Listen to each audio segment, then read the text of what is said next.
O vídeo de hoje é sobre a manifestação de orixá no candomblé. O que é, como e quando ocorre. Acontece com todo mundo? Assiste esse vídeo até o final e com certeza você vai entender um pouco mais sobre como isso funciona no candomblé. De Omawesi, Olofin Lowa. Ogidão, ogidão, ogidão. Olá, meu nome é Lucas Junô e eu sou o babalorixá do Ileieiu Axé Denle, uma casa de candomblé aqui na Baixada Santista, em São Paulo. A manifestação dos orixás é característica do candomblé, mas ainda hoje esse assunto gera muitas discussões.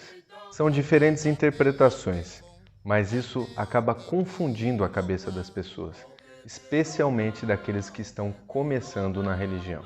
Nesse vídeo, eu quero ajudar você a entender um pouco mais sobre como funciona a manifestação dos orixás, seja para compreender aquilo que ocorre com você ou com as pessoas à sua volta. Sem o devido entendimento ou orientação, essa questão pode levar muitas pessoas a corromperem sua fé, ou ainda banalizar algo que é tão mágico e tão sagrado para nós. O candomblé é uma religião iniciática. Isso quer dizer que existe um rito pelo qual todos nós passamos para pertencer de fato a uma comunidade religiosa. Em outro vídeo, eu expliquei de forma bem simples o que é e como funciona a iniciação no candomblé. Você pode assistir ele depois, ele vai aparecer como sugestão no final desse vídeo. O que importa para o assunto de hoje, que é a manifestação dos orixás, é entender que a lógica da iniciação consiste em individualizar uma parcela divina do seu orixá em você. E nas cerimônias religiosas do candomblé, o que vem a se manifestar é essa parcela divina e não o Deus inteiro. E eu digo que é importante entender isso porque esse é o ponto de partida para compreender e explicar uma série de outros questionamentos que vira e mexe as pessoas fazem quando o assunto é a manifestação dos orixás. Os nossos ancestrais entendiam que ser humano algum seria capaz de suportar a energia dos orixás, do Deus, de forma inteira, absoluta, completa. E por isso o rito iniciático se encarrega de fragmentar uma parcela, uma centelha divina daquela divindade que passa, a partir de então, a habitar em nós. Essa partícula divina depositada no iniciado recebe um nome, nós chamamos isso de Orocó, que seria como uma espécie de carteira de identidade daquela parcela em específico, mas que está ligada ao todo. Quando essa partícula é desmembrada, individualizada e depositada no iniciado, ela é como uma pedra bruta que precisa agora ser ajustada ao nosso corpo. E para isso, precisa ser lapidada. Passando por uma série de ritos, recebendo uma série de orientações, tudo para adequá-la aos dogmas da religião e dentro da sua comunidade religiosa. É por isso que o orixá não nasce, ou pelo menos não tem a obrigação de nascer, sabendo dançar, falando iorubá fluente, conhecendo todos os cânticos, as danças e tudo mais que nós fazemos para os orixás nas cerimônias religiosas do candomblé. Uma coisa que nunca é demais lembrar é que a manifestação dos orixás no candomblé não precisa se provar, não precisa convencer ninguém de nada e nem tem essa pretensão. O meu pai, o babalorixá Cassioli de Airá, tem uma frase que eu acho genial. Ele diz: 100% de Deus é Deus e 1% de Deus é Deus também. E isso quer dizer que não importa, na verdade, o quanto alguém está manifestado, porque nenhum de nós tem a capacidade de medir o transe do outro. Sequer deveremos pensar nisso. A forma mais legítima de crer é enxergar além do humano. É olhar para cada irmão de fé como portador de uma força sagrada e representante da sua divindade na Terra. E eu digo isso porque, infelizmente, ainda hoje, por vaidade ou por desconhecimento, as pessoas têm uma necessidade de provar para as outras ou para si mesmas aquilo que acontece durante a manifestação. De coração, não precisa.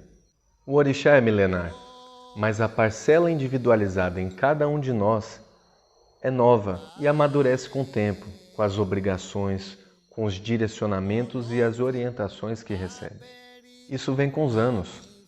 É por isso também que nós somos popularmente chamados de pais e mães de santo, porque formamos o novo indivíduo, criamos e cultivamos aquela centelha divina para que ela se fortaleça e se expanda dentro do neófito. E é por conta dessa relação também que aquela força divina, aquela parcela, reconhece os seres humanos que estiveram envolvidos na sua formação e, por vezes, se curvam aos seus sacerdotes. Essa é outra discussão que as pessoas também sempre têm. Se o orixá é um deus, como é que ele se curva para um ser humano, um comedor de arroz e feijão? Cabe frisar ainda nesse sentido que no candomblé existem regrinhas de postura a serem observadas, que fazem parte dos dogmas da organização litúrgica do culto. Existem momentos em que isso acontece naturalmente e existem momentos em que não é para acontecer. Tudo depende do que está se passando em cada momento. Quando estamos em cerimônias internas, como um orô ou qualquer coisa do gênero, o orixá se curva sim, em reconhecimento ao seu iniciador. Mas nas cerimônias públicas, quando estão devidamente vestidos e paramentados com as suas insígnias religiosas, aquela parcela divina, individualizada, está representando o Deus em sua totalidade. E por isso não deve ser humanizada. Em algumas casas tradicionais, sequer é permitido enxugar o suor do rosto do orixá manifestado em seus neófitos. Tudo para não humanizar a divindade ou o que aquela parcela divina está representando naquele contexto. E a partir desse conceito da iniciação também, podemos entender por que os orixás não se manifestam em pessoas que ainda não foram iniciadas. Os abiãs, ou seja, os não iniciados, ainda não tiveram uma parcela de Deus individualizada, fragmentada e depositada em seu interior. Então eles não têm o que manifestar. O termo correto para a manifestação dos orixás no candomblé é transe, que segundo a psicologia é uma alteração de consciência, que pode ou não envolver a perda de consciência daquilo que ocorre com o indivíduo. O transe é a manifestação de algo que já está ali. No caso do abiã, se o orixá tentasse se manifestar, não seria um transe, seria o que nós chamamos de possessão, que consiste em ser dominado por um ser sobrenatural, o que levaria um abiã ao que nós chamamos de bolar ou cair, como também falam em algumas regiões do país. É quando a pessoa passa por uma espécie de desmaio, em que não há sentidos aparentes, ela simplesmente desfalece. E essa é a prova de que o ser humano não suporta a energia dos orixás. Outro exemplo de possessão seria aquilo que ocorre com os guias, a manifestação dos catiços, espíritos que tomam as pessoas, como pretos velhos, caboclos, tranca-ruas, padilhas e outros. Mas aí já é o universo da Umbanda. Nesse outro vídeo que eu falei para você assistir, que vai aparecer como sugestão aí no final, em que eu falo sobre a iniciação do candomblé, eu explico que a iniciação representa um renascimento espiritual, que supre a quebra que alguns indivíduos têm, os religando a uma parte divina da qual foram separados no nascimento, que é justamente o nosso orixá. Mas algumas pessoas nascem sem essa quebra, sem essa falha, e por isso não têm a necessidade de uma iniciação nesses moldes. Essas pessoas passam por um rito iniciático diferente, ao qual nós chamamos de confirmação. São os popularmente conhecidos como ogãs, quando homens, e equedes, quando mulheres. Mas todo iniciado entra em transe? Não. O transe pode ou não acontecer. E não há nenhum problema nisso. Por anos, as pessoas do próprio candomblé utilizaram esse critério de forma equivocada para separar ogãs e equedes de iaús.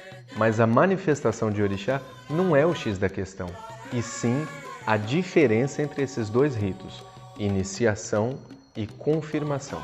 Uma pessoa pode ser iniciada de orixá e não ter manifestação, mas nem por isso será um ogã ou uma equede.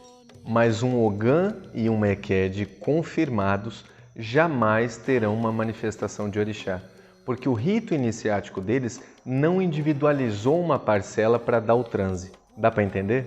Aí vão dizer assim: ah, mas o Ogã fulano deu santo, a Ekede ciclana deu santo depois de tanto tempo. Essas, infelizmente, são questões que fogem à regra. Se isso acontece, é porque com toda certeza essas pessoas não passaram pelo rito iniciático adequado e, portanto, jamais deveriam ser chamadas de Ogãs e Ekedes. O transe de orixá é algo que ocorre de dentro para fora. A possessão é algo que ocorre de fora para dentro. E a popularmente chamada incorporação é outra coisa, que um dia fatalmente vai acontecer com todos nós. Incorporar significa tomar o corpo, revestir-se de uma forma material. Para nós do Candomblé, a derradeira manifestação, quando o Iku, a morte, um dia vai incorporar em todos nós. Se você gostou desse vídeo, se inscreve no canal, curte, compartilha com seus amigos e aproveita para deixar aí embaixo nos comentários as suas dúvidas e sugestões. Axé, paz e bem. Y llamárselo bicha.